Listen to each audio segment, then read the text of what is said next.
Por que que a terapia demora? Por que que o processo psicoterapêutico demora? Por que que tem gente que fica na terapia por anos? Por que que eu só não posso ir na terapia, fazer umas sessões, resolver o meu problema e pronto? Por que que o psicólogo fica fazendo perguntas sobre o meu passado, se o meu problema é de agora, do presente? O que que tem a ver o meu passado com isso? Por que que eu tenho que falar sobre as minhas emoções? Por que que eu tenho que ficar falando sobre coisa chata na terapia? Por que que o psicólogo não pode só me dar uma solução? Me diz o que fazer. Eu vou tentar responder essas perguntas hoje, tá? Oi, eu sou a Marina. Eu sou psicóloga, doutora em psicologia clínica. E eu já escutei esse tipo de dúvida sobre terapia. Sabe, tipo, por que que as pessoas ficam anos em terapia? Por que que terapia não pode ser mais rápido? Por que que o terapeuta só não pode me dizer o que fazer? Blá, blá, blá. E eu vou tentar explicar isso com uma metáfora, tá? Vamos imaginar que tu é um encanador. Tu é o melhor encanador da tua área. Nossa, tu é muito bom no que tu faz. Um profissional incrível. Tu sabe direitinho o que tu tá fazendo enquanto encanador, tá? Ok. Entra um cliente em contato contigo. E ele diz: seu encanador, oi, tudo bem? Olha só, tem um vaso sanitário na minha casa que tá entupido. E eu precisaria saber se tu poderia ir lá dar uma olhada, me dizer quanto que fica o teu serviço, em quanto tempo tu consegue desentupir o meu vaso, como é que fica, pode ser? E tu, poxa, um encanador experiente desses, profissional adequado desses, tu escutou esse pedido do cliente e disse: sem problemas, eu vou na tua casa, tu me mostra o vaso e eu avalio a situação pra saber o que que eu tenho que fazer, quanto tempo vai levar e quanto meu serviço vai custar, pode ser? O cliente concorda. E tu, né, o encanador, vai até a casa do cliente. Chegando lá, tu descobre que a casa é bem grandinha. É uma casa mesmo, de uns 2 andares, já mais antiga. O cliente abre a porta pra ti, te deixa entrar e te fala: olha, eu acho que o banheiro tá lá em cima no segundo andar. Deve ser a terceira porta à direita. E tu já acha estranho. Como assim ele acha que o banheiro é no segundo andar? Mas, tudo bem. Tu sobe as escadas, tu vai até a terceira porta à direita e lá é um escritório. Tem uma escrivaninha, uma cadeira, um computador, mas não tem vaso sanitário nenhum. E tu diz isso pro cliente: isso aqui é um escritório, não é um banheiro. E o cliente te diz: ai, quem sabe vai tentando as outras portas, porque em alguma delas deve estar o vaso sanitário tá entupido, né?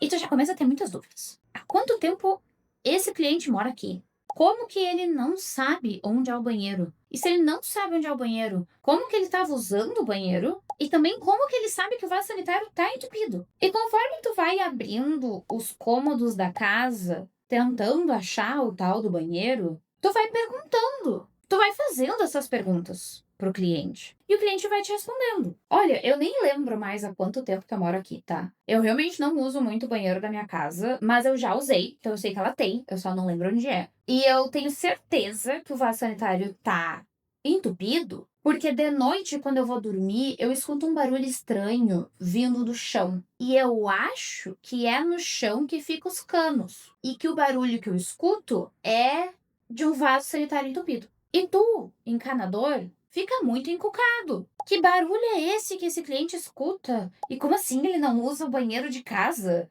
E o que que faz ele achar que esse barulho é de...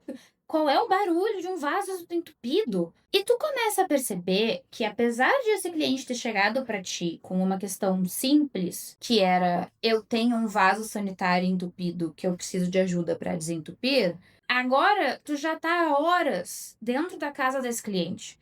Tu ainda nem encontrou o vaso que estava entupido. Tu não sabe se tu vai encontrar o tal do vaso, se ele vai estar entupido e o que que tu vai fazer caso haja de fato um vaso entupido em algum lugar dessa casa. O que era para ser um trabalho que parecia super simples se tornou muito mais complicado. Mas ok, tu é um bom encanador, um profissional ético, adequado, capacitado, incrível. Tu não vai desistir tão fácil desse vaso entupido. E tu olha pro cliente e fala: olha só, em qual andar fica o teu quarto? Porque tu disse que quando tu vai dormir, tu escuta barulhos vindo do chão. Ah, o meu quarto fica no primeiro andar. Se tu escuta barulhos estranhos que tu acha que é de encanamento vindo do chão, quem sabe eu posso explorar um pouco o chão do teu quarto, ou embaixo da tua casa, ou sei lá, alguma coisa assim. Agora que tu falou, eu acho que eu tenho um porão. E o cliente te leva até o quarto dele e te mostra que no quarto dele, num cantinho assim, meio escondido, tem no chão um alçapão, né? Um quadrado assim, que quando tu tira a tampa, dá para uma escada que desce até um lugar escuro, desconhecido. E de fato, conforme tu vai chegando perto desse alçapão, tu vai escutando um barulho de água estranho, que tu pensa que talvez seja isso que o cliente escuta quando ele vai dormir, que ele, por algum motivo, acha que é do vaso sanitário entupido. Antes de tu descer a escada para esse tal de porão que o cliente tem, tu arranja uma lanterna para iluminar o caminho, porque parece que lá tá bem escuro. Conforme tu vai descendo e iluminando o caminho, tu percebe que o porão é enorme e que ele de fato é o bendito do banheiro. Mas que o problema não é o vaso que tá entupido, é que o porão tá inundado. E ali tu não encontra só um vaso, tu encontra um chuveiro, uma banheira, uma pia e mais diversas prateleiras e armários e várias coisas que estão velhos, tão sujos, o lugar não tem nem luz. O problema de encanamento, de fluxo de água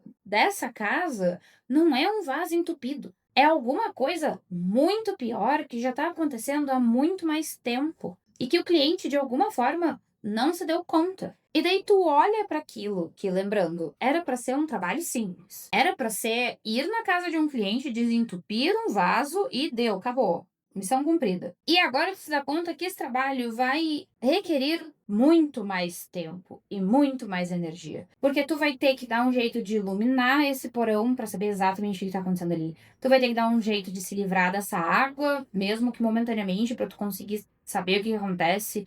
Talvez tu precise de ajuda de outros profissionais, talvez de limpeza, ou enfim. E tu vai ter que investigar da onde que tá vindo essa água. É de algum entupimento? É de algum vazamento? É de um cano velho? É de um cano furado? É só trocar o cano ou tem que refazer todo o encanamento dessa casa? O que a gente tá fazendo aqui? E daí tu finalmente pode olhar pro teu cliente e falar: olha, avaliei a situação. Isso aqui vai demorar uns meses. Porque assim, eu sei mais ou menos por onde começar, mas eu ainda não tenho certeza do que fazer para resolver o teu problema. Porque por mais que provavelmente um vaso entupido tenha a ver com o problema, não é só isso. Muitas vezes as pessoas chegam na terapia achando que elas sabem o que elas vão precisar da terapia. Elas chegam com algo que, a olho nu, parece ser uma demanda simples. Tipo, eu tenho medo de falar em público e isso tá me atrapalhando no meu trabalho. Eu tenho dificuldade de me relacionar com outras pessoas e eu gostaria muito de namorar, então eu preciso lidar com essa dificuldade. Eu passei por situações terríveis na minha infância que eu vejo que estão me incomodando hoje em dia na minha vida adulta e eu quero tratar isso para que isso pare de me incomodar. Se a terapia fosse tratar só essas coisas específicas que os pacientes identificam e que levam eles para terapia, de fato a terapia podia ser bem mais rápida. Existem pesquisas cujo objetivo é desenvolver protocolos para demandas específicas que falam sobre protocolos de 12, 16 sessões. Só que são protocolos que só funcionam se a pessoa só tiver essa demanda muito específica e nada mais. E também se ela tiver muito a fim de cooperar bastante com a terapia, que é muito raro de acontecer. Porque imagina que a demanda que o paciente traz para a terapia, né, o motivo pelo qual ele marca uma sessão e vem, é o vaso sanitário entupido da historinha que eu acabei de contar para vocês. Imagina que a casa da historinha que eu contei para vocês é a cabeça do paciente. O paciente chega para ti com o vaso sanitário entupido dele, tipo, medo de falar em público ou dificuldade de se relacionar. E tu entra na casa e descobre que ele não sabe nem onde fica o banheiro. E quando tu finalmente chega no tal do vaso sanitário entupido, tá tudo inundado. E tu tem muita coisa pra fazer pra preparar o terreno antes de começar sequer a tocar no vaso sanitário. Ou seja, às vezes o psicólogo tem muita coisa pra fazer pra entender e avaliar bem o paciente, pra daí conseguir começar a preparar o terreno para depois trabalhar em cima da demanda. Porque essas coisas que podem parecer simples, normalmente não são. Normalmente, o medo de falar em público, a dificuldade de se relacionar, a necessidade de se planejar melhor para o seu futuro, qualquer que seja a demanda que a pessoa traz para a terapia, mesmo que ela pareça simples, Ela tem a ver com toda a história de vida do sujeito, a maneira como ele se sente, as coisas incríveis que aconteceram com ele na vida e as coisas horríveis também que aconteceram com ele na vida. Exige ele lembrar de coisas que ele nem sabia que ele tinha que lembrar. Exige avaliar a fundo, intimamente, como funcionam as relações interpessoais dessa pessoa, como que ela se desenvolveu profissionalmente, o que que ela pensa sobre isso, o que que ela sente sobre isso, qual é a maneira como ela enxerga o mundo, o futuro, a si mesmo. Ela está enxergando essas coisas de uma maneira adequada ou ela aprendeu tudo errado e está enxergando tudo meio torto e tem que ajudar ela a revisar a sua forma de interagir com a vida. É muito mais complexo do que parece. Isso quando o paciente não chega na sessão com demandas que não são claras nem para o psicólogo, nem para o paciente. Demandas tipo, tô triste. Vim pra terapia porque tô triste. Então tá, então o psicólogo tem que se virar com essa demanda, né? Porra, eu que sou psicóloga, eu que sei o que eu tô fazendo, né? Eu que sou a profissional adequada pra esse trabalho. Então, tipo, eu que me vire com essa demanda, tá tudo certo. Mas talvez demore um pouco pra gente entender completamente essa demanda do que exatamente significa esse triste que o paciente sente. Às vezes a pessoa chega pra terapia e fala, eu quero me conhecer melhor. O que é ótimo, show, pode fazer terapia pra se conhecer melhor. Mas se conhecer melhor não é uma tarefa simples. Não vai ser tipo, responde aqui umas perguntinhas e daí eu vou te dizer se tu é uma pessoa mais amorosa ou mais racional. Não, é muito mais profundo do que isso, porque, de novo, a cabeça das pessoas é um negócio super complexo. O nosso corpo, como um todo, é formado de diversos sistemas que estão constantemente se influenciando em retroalimentações complexas. É muito delicado entender tudo o que está acontecendo. Demora. Pode ser o melhor psicólogo do mundo. Para ele fazer uma boa avaliação e realmente saber o que ele vai fazer com o paciente, vai demorar. Porque, como na historinha que eu contei pra vocês, mesmo depois que a gente encontra o tal do vaso sanitário, a gente continua com muitas perguntas. Tipo, como que tu não sabia onde era o banheiro da tua casa? Isso sem falar que às vezes terapia é um troço dolorido. Eu costumo sempre avisar os meus pacientes que chega um momento em que tu descobre que a tua vida foi uma mentira. Em algum aspecto da tua vida, tu entendeu tudo errado até hoje. Tu achava que as coisas eram de um jeito e elas são de outro completamente diferente. E isso é perder o chão. Tu perde totalmente a tua noção com isso. É horrível a sensação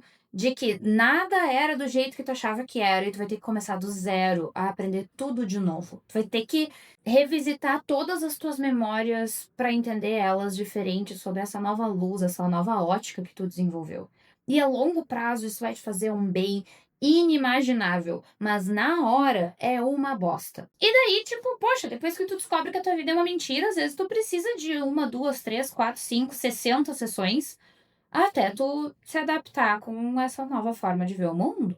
Então, assim, terapia demora porque tu é uma pessoinha complexa e a gente precisa de tempo e cautela e minuciosidade para entender o que acontece dentro da tua cabecinha complexa. E daí saber o que fazer com a tua cabecinha complexa. Terapia demora porque normalmente o que te leva para terapia não é a única coisa que tu deveria tratar em terapia. E às vezes tu tem que tratar várias coisas antes de tratar a coisa que tu quer tratar em terapia. O terapeuta não vai te dizer o que fazer, porque a terapia não é sobre te dar respostas simples e fáceis. Não é o que eu deveria fazer. Eu deveria continuar namorando ou terminar o meu namoro. Eu deveria continuar no meu emprego ou mudar de carreira. Normalmente, a terapia não tem essas questões básicas. Normalmente, o paciente está mais interessado em responder questões tipo: o que vai me deixar feliz? Qual é o sentido que eu quero dar para minha vida? Por que até hoje eu estive triste? Como que faz para eu saber o que eu quero? Que são questões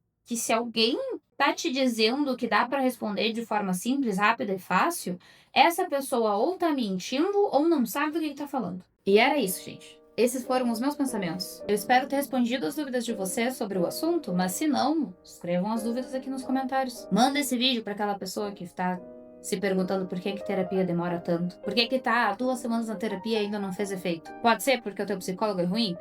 Até pode, mas também, muito provavelmente, é também porque a terapia demora. Sejam muito bem-vindos e eu vejo vocês no próximo vídeo.